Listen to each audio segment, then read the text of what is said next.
Hey, new students, this is Ms. Dietrich, and we'd like to welcome you to Virtual Academy. Probably the most important website to find first is the team website, which if you just Google RT66ERS in any Google search, so let's look to see how that works. If you type in RT66ERS and hit enter, it'll bring you to the team page. So that's what we were just looking at, so let's go back to that. This is the home page. Gives you some information about how attendance works, but more importantly, what should you look for? You should make sure you know how to join a Google Meet and how to make sure you're on your Chrome account, which we have a video that I'm recommending you watch. And if you're new to Virtual Academy, we have several slideshows that we'd like you to go through. And if you definitely need the schedule. So let me click that and show you how that works. All right, so here's our schedule, and you should be told which section you're in. So you're either 6V1, 6V2, 6V3, or 6V4. So if you have not been told that, that's first. You need to find out what section you're in. So many new students that have recently joined have been put into section 6V3 just because right now that's the section that's the lowest number. Now notice what time you have to be on your computer. You're going to log on. You have to be on your computer. We have homeroom at 8:20. So you're going to click on a Google Meet. So this shows you how to join a Google Meet, but let me just show you real quick how you would join a Google Meet from here. So if you click on, you should have an apps launcher on your device. If not, you may have this icon perhaps on the bottom, depending on whether you're using a school-issued Chromebook. So you would just click on that, and then you look on the schedule for the appropriate join code, and you just click join or start a meeting, and then you put in the join code right here. So if it's homeroom, you might be putting in VA6, and you type that in and you hit continue. Now, if you get a message that says something like you are unable to join this meeting, then that means the adult is not there yet, and you should just try again at the scheduled time, especially if the thing starts at 8:20 and you try at 8:18 a.m. There's probably we tend to be very prompt. We don't usually get on early because our time is so we're just so busy. So make sure that you know that if you get that message, if there's nothing wrong, you just need to try a little bit later.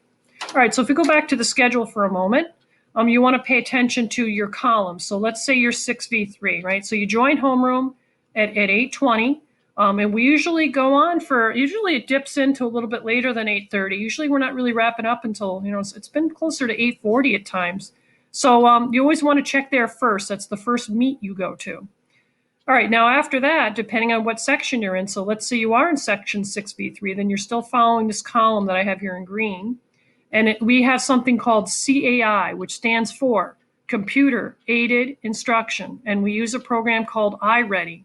So when you log into your iReady, the login is right here.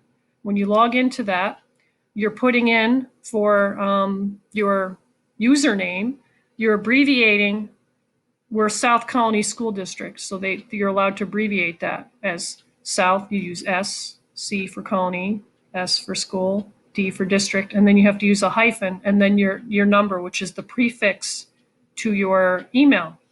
So that's a 6 or 7-digit number. You do the iReady, so it's either going to be on even days, we do ELA or reading.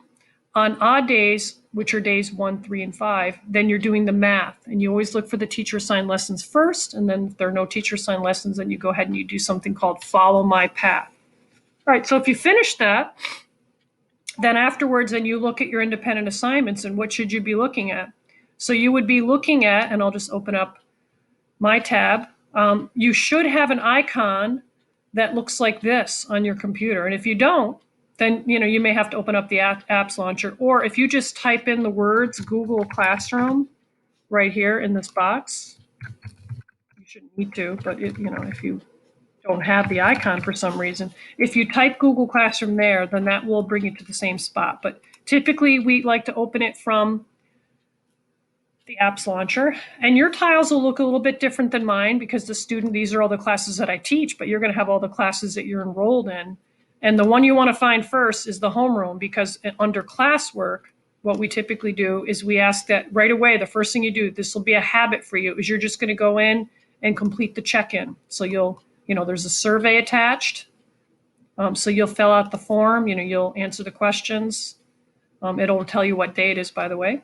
Put in your name, tell us what device you're using, and then answer the questions. When you're done, you have to hit submit. If you don't hit submit, then the form didn't go through and you're at risk of being marked as absent. All right, so that's a routine. And if we have any announcements that we want to make to you, then you want to look in the stream because we have all kinds of fun things going on. You want to read about what's going on in the schools and participate. All right, so Google Classroom again, you want to get comfortable with the classes, look to see if you have everything there, and if you feel like you're not enrolled in a class, because the tiles that you should see math, science, social studies, you should see ELA, and then you should see a section number, like you might be section 6V3.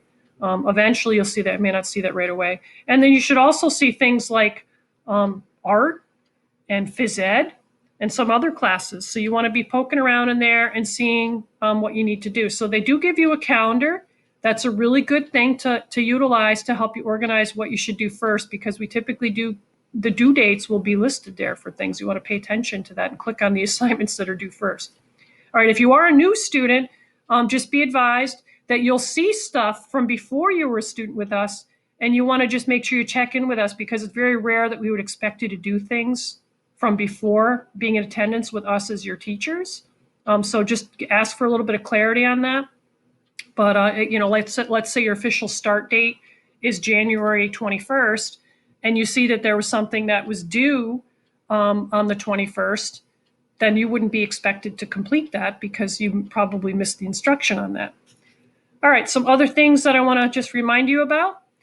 So we're back on the home page here, the landing page of the Route 66ers. You want to eventually, when you have more time, you want to go through all these navigation. There's a lot of different resources here, but you want to use the navigation tool to help you find things. Like if you need to email one of us, our email's here. The science resources are here. Right now we have to be doing chapter 4, but whatever the current chapter is, it gives you a direct link to that. But another thing I want to bring to your attention is the fact that it's going to be very easy to get mixed up with all your academic accounts. So what I've created here, and it might be easier to open it from the bottom here if we open it this way. You have an iReady account. You have a Castle Online Learning account. You have your Aspen account. You have a Kia account. So it's really, at first, it's going to be especially confusing to you. So this is just a spot you can go to give you a reminder about all the different accounts you have. So for example, for science, we're going to be using this Smart Science, it's called, and it's basically virtual science labs. And how to get into that is a little bit different than how you get into some of your other resources. So this is here just as a reminder of the various accounts that will be set up for you as a learner in South Colonie and on our team. So just know that that's there to assist you. All right, so other things that we want to bring to your attention. If you're a new student, let's go back to the home page for a moment. At some point, you really want to go through some of the slideshows that we have presented in the past, for your other classmates. So it'll remind you about how you need to make sure you're on Chrome. Some other things that I want to point out. So go through this. It reminds you about how to join a meeting, how to access a Google Meet. So there's all kinds of good things in here. Where do you find your assignments? Go through this, and I think you'll feel a lot better about, just kind of becoming a little more acclimated. So yeah, this will help you quite a bit. So go through that entire slideshow. And in addition to that, if you have a family member, it's a very good idea for you to have your parents, because we have something for your parents to see too that they should watch. All right, so I think that's probably a good start, because as a new student, you're going to be really overwhelmed. So really the most important thing is, do you know how to find the schedule? Do you know how to follow it? So you have to look, see the chunks of time are, we have an 8:30 to 9:30 chunk of time. We offer a screen break from 9:30 to 10 for all of our sections, which we have 4. We have our 10 o'clock chunk of time. So if you're a 6V3, you're going to be with me for math, and you're going to use that join code math6. So that's a full hour that you're with me. And then you have lunch at 11 o'clock, and that's for all the sections. And then at 11:40 is our next learning block from 11:40 to 12:40. That's when Section 6B3, for example, has their independent work time. That's the time you go on and look at your Google Classrooms and see what your assignments are. See if you have questions. If you have any questions, then you join. There, we have 2 teachers' aides that are really fantastic. So if you want to hook up with Mrs. Vardero, then you use the join code StudyV on a Google Meet. So she's primarily math and science. And if you need ELA and social studies help, then you use the Study R join code, and then Miss Reinhardt will be waiting for you in the event that you need more help. So then we have a screen break again at 12:40, and then our last teaching block is from 1:10 to 2:10. So folks in section 6B3, for example, would have Mrs. Hayes, and they would use the join code ELA6. And then we do our closure. So at the end of the day at 2:10, we all get together, all 4 sections, all get together with us as the teachers at the end of the day. We go over any announcements, answer questions that you have, make sure you know what you need to do before the day tomorrow. And then usually we're signed off by 2:20. So do use this resource. Some of the join codes, some people have other adults that they're going to be working with, and the join codes are posted here, some reminders on how to get on. But do reach out. If you do need to email us, remember our teacher email address is right here. You can click on these links and it'll open up so you can connect with the appropriate teacher. All right, so I think that's a good intro. We are looking forward to having you with us, and we hope that you'll have an excellent remainder of the school year.